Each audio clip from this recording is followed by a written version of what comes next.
ایمن ایمن کہاں ہو یار؟ ارہم نے گھر پہنچتے ہی ایمن کو آوازیں دیتے ہوئے پکارا، پر یہ کیا؟ ارہم نے جیسے ہی بیڈ روم کا دروازہ کھولا، سامنے ہی ایمن کو بیڈ پر بیٹھے ہوئے روتے ہوئے دیکھا۔ کیا ہوا؟ کیوں رو رہی ہو؟ کسی نے کچھ کہا ہے کیا؟ ایمن بنا جواب دیے ہچکیاں لینے میں مصروف تھی۔ کچھ تو بولو ارہم، ایمن نے روتے ہوئے مشکل سے ارہم کو پکارا۔ I'm pregnant۔ ایمن نے ایک بار پھر سے بات مکمل کرتے ہی رونا شروع کر دیا، جبکہ ارہم تو اس قدر ششو پنج میں تھا کہ سمجھ ہی نہ آئی کہ کیا کہے۔ ایمن اور ارہم کی لو میرج تھی، جو سب کی مخالفت میں جا کر ارہم نے ایمن سے کی تھی۔ شادی کو 5 سال ہو گئے تھے اور وہ اب تک اولاد کی نعمت سے محروم تھے۔ ایمن ہر کسی کے سوال، کچھ ہے کیا؟ اتنے سال ہو گئے اور ابھی تک کچھ نہیں ہوا، اور کچھ کا تو کہنا تھا کہ اتنے سال ہو گئے اب تو مشکل ہی ہے کہ کچھ ہو۔ ایمن کو ارہم کی دوسری شادی کروا دینی چاہیے، پر ارہم ایمن کو جو ہر بار اس طرح کے پوچھے گئے سوالوں سے پریشان ہو کر آنسو بہانے لگتی تھی، ہمیشہ تسلی دے کر خاموش کروا دیتا تھا کہ بس امید رکھو اللہ کی ذات پر۔ اور آج 5 سال بعد ایک امید پیدا ہو گئی تھی۔ ایمن اور ارہم دونوں کی فیملیز بے انتہا خوش تھیں۔ ہر جگہ مٹھائیاں بٹ رہی تھیں اور ایمن کو تو جیسے ہتھیلی کا چھالا ہی بنا لیا گیا تھا۔ ارہم نے 9 مہینے ایک پیر پر کھڑے ایمن کی ہر فرمائش پوری کرتے ہوئے دوڑتے ہوئے گزارے تھے، اور جس خوشخبری کا بے صبری سے سب کو انتظار تھا، آج وہ گھڑی آ گئی تھی۔ ایمن لیبر روم میں تھی اور باہر کھڑے بے صبری سے سب لوگ بچے کو اپنی گود میں لینے کے لیے بےتاب تھے۔ ڈاکٹر کے آتے ہی سب اسی کی طرف لپکے، کیا ہوا ڈاکٹر صاحب، سب ٹھیک ہے نا؟ ایمن کیسی ہے؟ تبھی پیچھے سے ایک نرس ریپٹنگ شال میں لپیٹے ایک بچے کو لیے آگے بڑھی، جسے دیکھتے ہی سب نے حیرانگی سے ایک دوسرے کی طرف دیکھا۔ نرم و نازک سا بچہ، جسے دیکھتے ہی پتہ چل رہا تھا کہ بیبی بوائے ہے، بالکل ارہم کی کاپی تھا۔ ڈاکٹر بیٹا ہے کیا؟ ایمن کی ماں کے سوال پر ڈاکٹر ارہم کو دیکھنے لگی۔ تبھی ارہم کی ماما نے خوشی سے بچے کو اس کی طرف بڑھایا۔ یہ لو، تمہاری خواہش تو پوری نہیں ہوئی، البتہ ایمن جیت گئی ہے۔ ڈاکٹر جو الفاظ ڈھونڈ رہی تھی بول پڑی، مسٹر ارہم، ایک بات ضروری کرنی تھی آپ سے، اگر آپ… جی ڈاکٹر پلیز، ارہم کہتے ہوئے ان کے ساتھ آگے بڑھ گیا۔ ڈاکٹر صاحبہ کہیے، سب ٹھیک تو ہے نا؟ ارہم جو خوشی خوشی اندر داخل ہوا تھا، اب ڈاکٹر کے چہرے کے تاثرات دیکھتے ہوئے ہول سا گیا تھا۔ مسٹر ارہم، جو بات میں آپ کو بتانا چاہتی ہوں اور جس کے لیے میں آپ کو یہاں بلا کر لائی ہوں، آئی ہوپ کہ آپ اس کو بہت آرام سے سنیں گے۔ آپ مجھے ڈرا رہی ہیں ڈاکٹر صاحبہ، پلیز کھل کر کہیے، ایمن ٹھیک تو ہے نا؟ جی ایمن بالکل ٹھیک ہے، پر کیا؟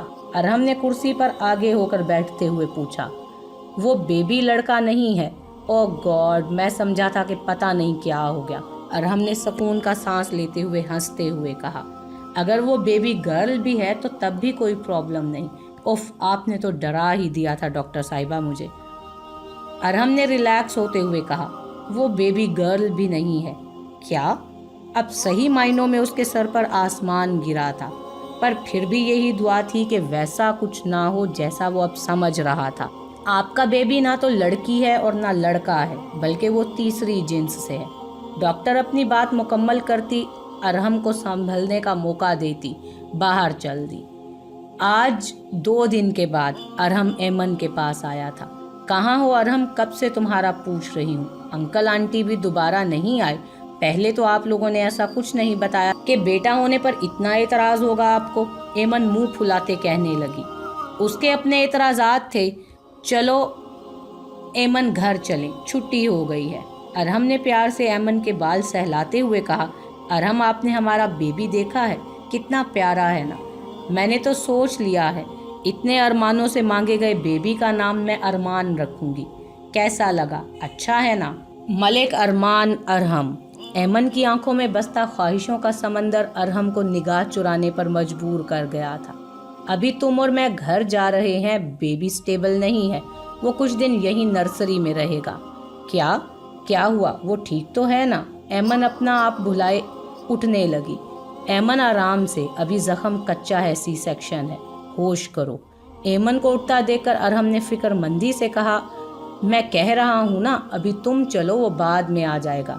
اور سعدیہ اماں، ارحم کی اپنی بوا، وہ ہے نا یہاں، وہ دیکھ لیں گی سب۔ پر ارحم میں بھی رک جاتی ہوں۔ ایمن کے کہنے پر ارحم کو غصہ عود آیا۔ میں جو بکواس کر رہا ہوں وہ سمجھ نہیں آ رہی تمہیں؟ ارحم، یہ آپ کیسے بات کر رہے ہیں؟ ایمن تو ارحم کا لہجہ سنتے ہی سنسنا سی گئی تھی۔ میں نے کہا اٹھو تو بس اٹھو۔ اب ایمن اپنے بچے کو وہیں نرسری میں چھوڑ کر گھر آ گئی تھی، اور جب سے یہاں آئی تھی کسی نے بھی اس کے کمرے میں جھانک کر بھی نہیں دیکھا تھا۔ ارحم تو جب سے آیا تھا تب سے اپنے پیرنٹس کے کمرے میں بند تھا۔ ایمن سب کا رویہ دیکھتی روتے کڑتے سو گئی تھی کہ تبھی ارحم کمرے میں داخل ہوا اور بیڈ پر ایمن کے پاس بیٹھ کر اس کا چہرہ تکنے لگا۔ 3 دنوں میں ہی گلابوں کی طرح کھلتی ایمن کملا کر رہ گئی تھی۔ ایمن کے بالوں میں چلتی ارحم کی انگلیاں ایمن کو سب کچھ سچ سچ بتانے کا سوچتے ہی تھم گئی تھی، اور ایمن جو ارحم کے موجودگی کو محسوس کرتے ہوئے سوتی بن گئی تھی، حیرت سے آنکھیں کھولے ارحم کو تکنے لگی تھی، جو اپنی بھیگی آنکھیں ایمن پر جمائے بیٹھا تھا۔ کیا ہوا ارحم؟ میرا بیٹا تو ٹھیک ہے نا؟ بتاؤ نا، کیوں رو رہے ہو تم؟ وہ ٹھیک تو ہے نا؟ ایمن پلیز، جو میں تمہیں بتانے والا ہوں وہ غور سے سنو۔ اور ایمن کو یہی لگا کہ شاید بچے کو کچھ ہو گیا ہے، تبھی وہ اس طرح کی باتیں کر رہا ہے۔ وہ جو بچہ ہے نا، وہ بچہ نہیں ہے۔ کیا مطلب؟ وہ نہ لڑکی ہے اور نہ لڑکا، وہ مکمل نہیں ہے۔ تم سمجھ رہی ہو نا؟ تو پھر کیا ہے؟ وہ ہجڑا ہے۔ ارحم نے کہتے ہی نظریں جھکا لی۔ نظریں چرا کر وہ بالکنی میں جا کر کھڑا ہو گیا، اور ایمن وہیں بیٹھی سب سمجھنے لگی۔ اب اسے سب کا نظریں کترا کر ہاسپٹل سے نکل جانا یاد آیا۔ ممی دیکھیں نا، یہ کیوں رو رہا ہے؟ ایمن نے اپنے بیٹے کو ابھی گود میں لیا تھا اور اسے روتا دیکھ کر پریشان ہو گئی تھی۔ آپ ریسٹ کریں بیٹا، ہم دیکھ لیتے ہیں۔ اور جیسے ہی ایمن کی نقشق سے تیار ساس نے بچے کو پیار سے گود میں اٹھائے، کاٹ میں لٹائے، اس کا پیمپر کھولے چیک کرنے لگی تو حیرت سے چلاتے ہوئے پیچھے ہٹی۔ کیا ہوا ممی، سب ٹھیک تو ہے نا؟ اور تب اقرا صاحبہ خونخوار نظروں سے ایمن اور بیبی کو گھورتی ہوئی باہر نکل گئی تھی، اور زلیخا اپنے آنسو صاف کرتی بچی کو چینج کروانے لگی۔ ارحم خود کو پرسکون کرتا ایک بار پھر ایمن کے پاس پہنچا۔ ایمن رو نہیں، سب ٹھیک ہو جائے گا۔ میں نے سب سوچ لیا ہے کہ اب ہمیں کرنا کیا ہے۔ ہم سب کو کہیں گے کہ بچہ مرا ہوا پیدا ہوا تھا۔ ارحم کے الفاظ ایمن کا دل چیر گئے تھے۔ اور جو بچہ ہمارا زندہ ہے اس کا کیا کرو گے؟ زندہ دفنا دو گے کیا؟ ایمن نے بے بسی سے اپنے شوہر کو دیکھتے ہوئے پوچھا۔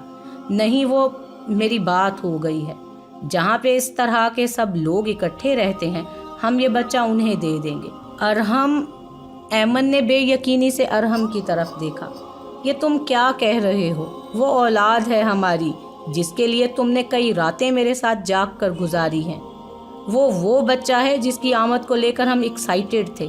ایمن کی بات پر چلاتے ہوئے ارحم اٹھا اور ڈریسنگ کے پاس پہنچ کر کہنے لگا، ہاں تھا وہ سب، پر مجھے کیا پتا تھا کہ ایسی چیز پیدا ہو جائے گی۔ ارحم کے حقارت سے کہنے پر ایمن کو بے حد افسوس نے آ گھیرا، اور وہ جو بھی ہے جیسا بھی ہے، پورے 9 ماہ اپنے اندر رکھ کر پالا ہے میں نے اسے۔ اس کے ہونے کی خبر ملتے ہی دن رات سپنوں کو پرویا ہے میں نے، اور اب تم چاہتے ہو کہ میں اسے ایسے ہی پھینک دوں؟ اولاد کو تو وہ بھی نہیں پھینکتے جو انہیں افورڈ نہیں کر پاتے، اور کیا فائدہ تمہارے اتنے پڑھے لکھے اور قابل بزنس مین ہونے کا جب اپنی ہی اولاد کو اون نہ کر پاؤ تم کیا چاہتی ہو؟ اسے اپنے ساتھ رکھوں اور عمر بھر کی بدنامی مول لے لوں؟ لوگ کیا کہیں گے؟ ملک ارحم احمد کا بچہ ایک ہیجڑا ہے۔ تم کیوں مجھے رسوا کروانے پر تلی ہو؟ ارحم نے ایمن کو دیکھتے ہی اپنے بال نوچ ڈالے۔ ایمن اپنے وجود کو سنبھالتی مشکل سے کھڑی ہوئی ارحم تک پہنچی۔ وہ ماں تھی، اولاد چاہے جیسی بھی تھی اسے چاہیے تھی۔ اس کے لیے جنگ پوری زندگی لڑنی تھی، اور اس جنگ کا آغاز آج سے ہی ہو چکا تھا۔ ارحم پلیز میری بات سنو۔ ایمن نے ارحم کا چہرہ اپنے ہاتھوں میں بھرتے ہوئے کہا، دیکھو وہ بچہ ہے ہمارا، ہم اسے سب سے چھپا لیں گے، اسے کہیں دور لے جائیں گے، پر پلیز اسے مجھ سے دور مت کرو، میں جی نہیں پاؤں گی ارحم۔ دیکھو اتنے سالوں بعد اللہ نے ہماری سنی ہے، پلیز میرا بچہ مجھے لا دو، پلیز۔ اس سے اچھا تو خدا سنتا ہی نہ ہماری۔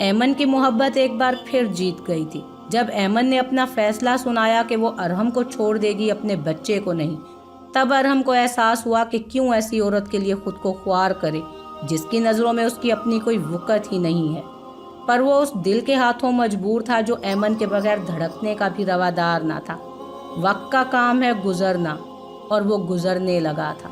ایمن ایک ہی گھر میں رہتے ہوئے سب سے الگ تھلگ اپنے ارمان کو پالنے لگی تھی، جہاں اسے ارحم کی روڈنس بھی سہنا پڑتی تھی اور سسرال والوں کے تانے بھی، پر وہ سب کچھ بھلائے اپنے ارمان میں گم تھی۔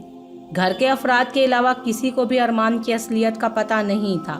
ایمن اپنی طرف سے ارمان کو ایک بھرپور اور مکمل شخصیت بنانے کی کوشش میں تھی۔ وہیں وہ ارمان کے اندر کا کیا کرتی؟ وہ اسے چھپا سکتی تھی، بدل نہیں سکتی تھی۔ ارمان 7 سال کا ہو گیا تھا اور اسکول بھی جانے لگا تھا، پر وہ اپنے باپ اور دادا دادی کے رویوں کو سمجھنے سے بالکل قاصر تھا۔ اسکول میں بچے اس کے بات کرنے اور چلنے کے انداز کا مذاق اڑاتے تھے، پر وہ بنا کچھ کہے سر جھکا کر چلا جاتا تھا۔ پھر ایک دن یوں ہوا کہ ماما ارمان ایمن کو ڈھونڈتا ہوا کمرے میں داخل ہوا، جہاں ایمن کو نہ پاتے ہی وہ اس کے ڈریسنگ ٹیبل پر متوجہ ہوا، جسے وہ ہمیشہ للچائی نظروں سے ہی دیکھتا تھا۔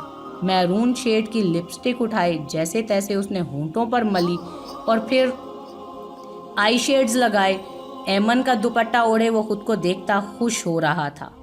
وہ اپنا کارنامہ ایمن کو دکھانے باہر کی طرف بھاگا، جہاں ارحم کے فرینڈ ان کی مسز کے ساتھ ایمن سے باتوں میں مصروف تھے۔ ارمان کو اندر آتے دیکھ کر ارحم کو سانپ سونگھ گیا تھا۔ ارمان دوپٹے کا گھونگھٹ نکالے شرمانے کی ایکٹنگ کرنے لگا، اور وہاں بیٹھے سب افراد حیرت سے سب ایک دوسرے کو تکنے لگے۔ ارمان، یہ کیا کر رہے ہو؟ چلو اندر۔ ایمن نے ارمان کو ہاتھ سے پکڑتے ہوئے کھینچا۔ ارمان کے ناچنے پر ارحم کے ضبط کی تنابیں ٹوٹ گئی تھیں۔ انف ارمان! باپ کے چلانے پر ارمان اچھلتے ہوئے ایمن کے ساتھ لگ گیا اور خاموشی سے ایمن کے ساتھ منظر سے ہٹ گیا۔ ایمن اور ارمان کے جاتے ہی ارحم سب سے ایکسکیوز کرنے لگا، پر سب کے چہروں پر تمسخرانہ مسکراہٹ دیکھتے ارحم کو کچھ غلط ہونے کا احساس ہوا۔ کیا ہوا ارحم؟ کیا ارمان کے ساتھ کوئی ذہنی مسئلہ ہے؟ ارحم، ہم نے سنا تھا کہ وہ نارمل نہیں ہے، پر آج دیکھ کر افسوس ہوا۔ اپنے ارد گرد اٹھتے سوالوں کے بیچ کھڑا ارحم بے بسی کی انتہا پر تھا۔ تم نے اور تمہارے اس سپولے نے مجھے کہیں کا نہیں چھوڑا، میری عزت چوراہے پر لا کر کھڑی کر دی ہے۔ اور یہ ارحم نے ایمن کے پیچھے چھپے ارمان کو کھینچا اور کہا کہ اس کے تو سارے شوق میں آج پورے کرواتا ہوں نا۔ ارحم، یہ کیا کر رہے ہو؟ وہ ڈر رہا ہے ارحم، ایمن نے ارحم کے پیچھے لپکتے ہوئے پکارا، پر ارحم ارمان کو بازو سے پکڑے ایمن کو کمرے میں لاک کرتے باہر برستی بارش کی پرواہ کیے بغیر گیٹ سے باہر نکالتے ہی گیٹ بند کرنے لگا۔ صاحب جی، چھوٹے بابا رو رہے ہیں، اس کی سزا ہے، اور اگر تم نے اس سے ہمدردی جتائی تو صبح ہی نوکری سے فارغ کر دوں گا۔ چوکیدار کو وارن کرتا ارحم اندر کی طرف بڑھ گیا۔ وہ دن ارمان کا اس گھر میں آخری دن تھا۔ باہر بارش میں بھیگتے ننھے ننھے ہاتھوں سے گیٹ پیٹتا ارمان اپنی کی گئی غلطی سے نابلد تھا۔ ڈیڈی ڈیڈی، دروازہ تو کھول دیں ڈیڈی پلیز، آئندہ ماما کا میک اپ خراب نہیں کروں گا پلیز ڈیڈی۔ روتے ہوئے مسلسل ارمان فریاد کر رہا تھا کہ تبھی دور سے آتے کتے کو دیکھ کر بھاگنے لگا۔ بارش مزید تیز ہو رہی تھی۔ ارمان بھاگتے ہوئے اتنا آگے آ چکا تھا کہ اب واپسی کا راستہ اسے نہیں مل رہا تھا کہ تبھی دور بیٹھے 2 آدمیوں کو دیکھ کر ارمان کی کچھ ہمت بندھی۔ وہ ہمت کرتا ہوا ان 2 آدمیوں کی طرف بڑھا جو پہلے ہی اسے دیکھ چکے تھے۔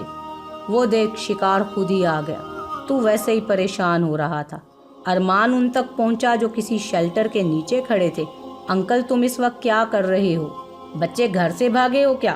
نہیں انکل، میں راستہ بھول گیا ہوں۔ بیوقوف سمجھا ہے تم نے ہمیں، رات کے اس وقت گھر سے نکلے ہی کیوں تھے؟